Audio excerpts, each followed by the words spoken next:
দেশের অন্যতম বহুল আলোচিত কর্পোরেট তদন্তে বড় পদক্ষেপ।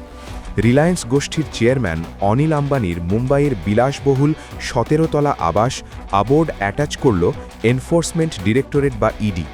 ৩,৭১৬.৮৩ কোটি টাকা মূল্যমানের এই সম্পত্তি সংযুক্ত করা হয়েছে মানি লন্ডারিং মামলার তদন্তে। এই পদক্ষেপের পর মামলায় মোট সংযুক্ত সম্পদের পরিমাণ দাঁড়ালো প্রায় ১৫,৭০০ কোটি টাকা। এই অ্যাটাচমেন্টের অর্থ কী? কোন মামলার প্রেক্ষিতে এই পদক্ষেপ? কী অভিযোগ উঠেছে? সামনে কি হতে পারে? অ্যাটাচমেন্ট মানে কি? প্রথমেই পরিষ্কার করা দরকার, অ্যাটাচমেন্ট মানে সম্পত্তি বাজেয়াপ্ত করা নয়। এনফোর্সমেন্ট ডিরেক্টরেট যখন প্রিভেনশন অফ মানি লন্ডারিং অ্যাক্টের আওতায় প্রভিশনাল অ্যাটাচমেন্ট অর্ডার জারি করে, তখন তার অর্থ তদন্ত চলাকালীন সেই সম্পত্তি বিক্রি, হস্তান্তর বা মালিকানা বদল করা যাবে না। অর্থাৎ আইনি প্রক্রিয়া শেষ না হওয়া পর্যন্ত সম্পত্তি সুরক্ষিত থাকবে। আবোর্ড, বিলাসের প্রতীক। অ্যাটাচ হওয়া সম্পত্তির নাম আবোর্ড। মুম্বাইয়ের অভিজাত পালিহিল এলাকায় অবস্থিত এই বাড়িটি ৬৬ মিটার উচ্চতা, ১৭ তলা উচ্চতা, ছাদে হেলিপ্যাড, বহুতল বিলাসবহুল আবাসন। সূত্র বলছে এর একটি অংশ প্রায় ৪৭৩ কোটি টাকার সম্পত্তি আগেই অ্যাটাচ করা হয়েছিল। কোন মামলায় এই পদক্ষেপ? এই তদন্ত মূলত রিলায়েন্স কমিউনিকেশনস বা আরকমকে ঘিরে। অভিযোগ ব্যাংক ঋণ জালিয়াতি, ঋণ তছরূপ এবং অর্থ পাচার। আরকম ও তার গ্রুপ সংস্থাগুলি দেশি বিদেশি ঋণদাতাদের কাছ থেকে মোট প্রায় ৪০,০০০ কোটি টাকার ঋণ নিয়েছিল। বর্তমানে সংস্থাটি দেউলিয়া প্রক্রিয়ার মধ্যে রয়েছে। সুপ্রিম কোর্টের হস্তক্ষেপ।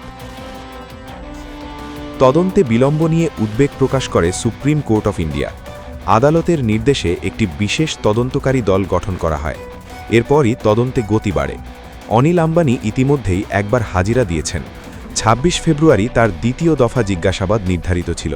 তিনি আদালতকে জানিয়েছেন অনুমতি ছাড়া তিনি বিদেশ যাবেন না। ইয়েস ব্যাংক ঋণ বিতর্ক। প্রাথমিক তদন্তে উঠে এসেছে ২০১৭ থেকে ২০১৯ সালের মধ্যে প্রায় ৩,০০০ কোটি টাকার ঋণ ইয়েস ব্যাংক থেকে নেওয়া হয়েছিল। অভিযোগ শেল কোম্পানির মাধ্যমে অর্থ ঘোরানো, অনুমোদনের আগেই ঋণ বিতরণ, ব্যাকডেটেড ক্রেডিট মেমোরান্ডাম, যথাযথ যাচাই ছাড়া ঋণ অনুমোদন। এমনকি ঋণ বিতরণের আগে সংশ্লিষ্ট প্রমোটার সংযুক্ত প্রতিষ্ঠানে অর্থ লেনদেন হয়েছিল কিনা তাও খতিয়ে দেখা হচ্ছে। রিলায়েন্স হোম ফিন্যান্সের ভূমিকা। তদন্তের আওতায় এসেছে রিলায়েন্স হোম ফিন্যান্স লিমিটেড। সেবির তথ্য অনুযায়ী ২০১৭-১৮ অর্থবর্ষে কর্পোরেট ঋণ ছিল প্রায় ৩,৭৪২ কোটি টাকা। পরের বছর তা বেড়ে দাঁড়ায় ৮,৬৭০-এর বেশি। এই অস্বাভাবিক বৃদ্ধির সঙ্গে বৃহত্তর ঋণ তছরূপের যোগ রয়েছে কিনা তা খতিয়ে দেখা হচ্ছে। সিবিআই এবং অন্যান্য সংস্থার ভূমিকা। এই মামলায় ইতিমধ্যেই ২টি এফআইআর দায়ের করেছে সেন্ট্রাল ব্যুরো অফ ইনভেস্টিগেশন।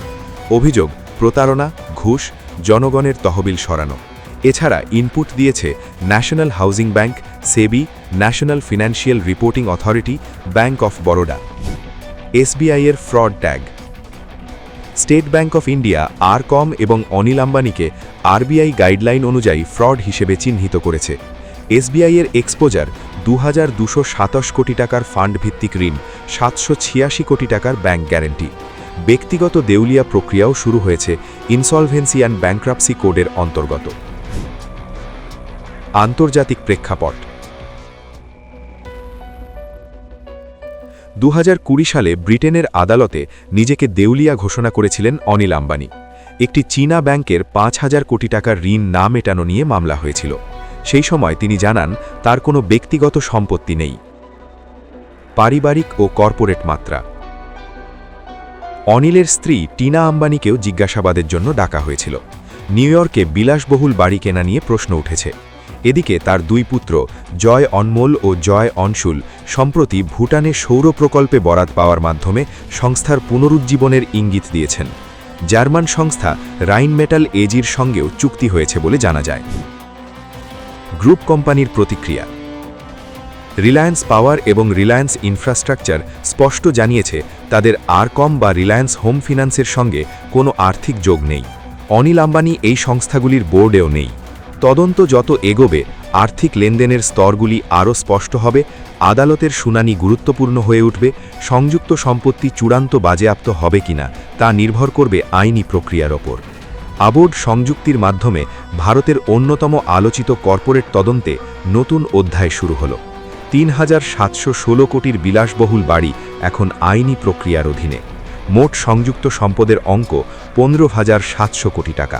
এই তদন্ত শুধু একটি ব্যক্তিগত সম্পত্তি নিয়ে নয়, এটি বৃহত্তর আর্থিক শৃঙ্খলা, কর্পোরেট দায়বদ্ধতা এবং ব্যাংকিং ব্যবস্থার স্বচ্ছতা নিয়ে প্রশ্ন তুলছে। তদন্তের পরবর্তী ধাপই নির্ধারণ করবে এই মামলা কোথায় গিয়ে দাঁড়ায়।